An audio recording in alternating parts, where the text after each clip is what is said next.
Senator Escudero. Permission of Senator Jinggoy. On this point, Dr. Fernandez, and to Ms. Reyes, yung 2 minutes and 54, 57? 54. Ito yung oras na lumipas mula nung inilagay yung sample dun sa makina hanggang lumabas yung resulta. Tama po ba? Sir, hindi po makina. Ito po ay drug test kit na para pong pregnancy test kit or So, para parang yung ginaganon-ganon? COVID. Hindi naman po.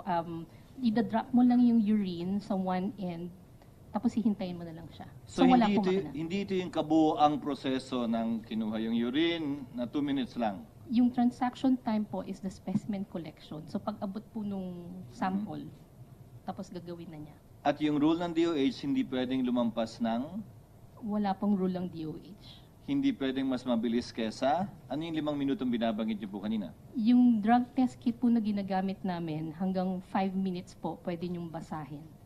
Now, I remember the press con of then Executive Secretary, no, he was not yet Executive Secretary at that time. He was about to be, Vic Rodriguez. Sabi niya, tinest daw po sa lahat ng uri ng droga. Ano-ano pong klase ng droga tinest o lahat po ba kasama? Kanino po? Kay Yung test po na ginawa ninyo, cocaine lang po ang pinagawa. cocaine lang po ang pinagawa. Opo, Hindi po kasama ang iba. hindi po. Yung resultang yun po ba isinapubliko? Ano po?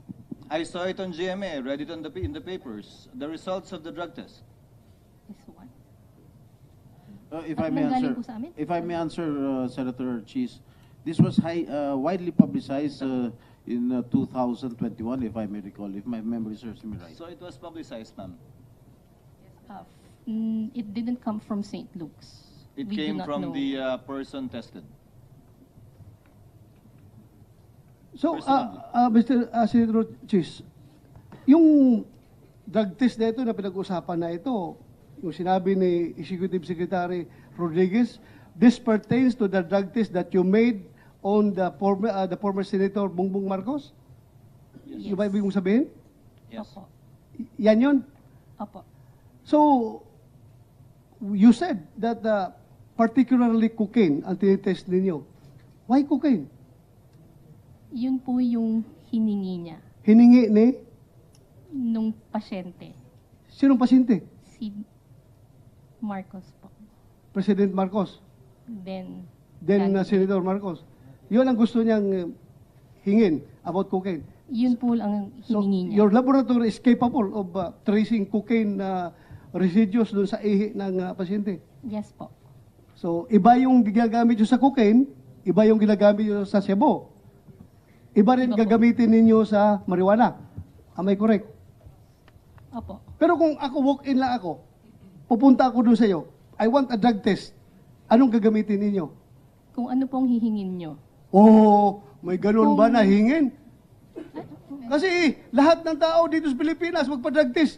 Hindi pa nagtatanong na i-test nyo ako sa cocaine, i-test niyo ako sa sebo, i-test niyo ako sa marijuana. Wala. Pupunta ako sa inyo, magpa-drug test, para pag mag-negative, dalhin ko yung dokumento, nag-apply ako ng trabaho. Yun lang naman ang ginagawa natin. Hindi naman kami nagre-request sa inyo ng i-test niyo ako sa cocaine, i-test niyo ako sa sebo, i-test niyo ako sa marijuana. Hindi pupunta ako sa inyo, please, conduct drug test. Oh, negative. Salamat. Dalhin ko ito sa in-applyan ko ng trabaho.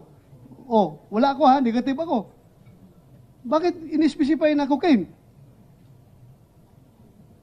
Hindi. Sure ka? Usually Cocaine po kasi, ang hiningi ng pasyente ng panahon na yun? Opo. Mr. Chairman. Okay, Mr. Chairman. thank you. If I Go ahead, Senator Chis.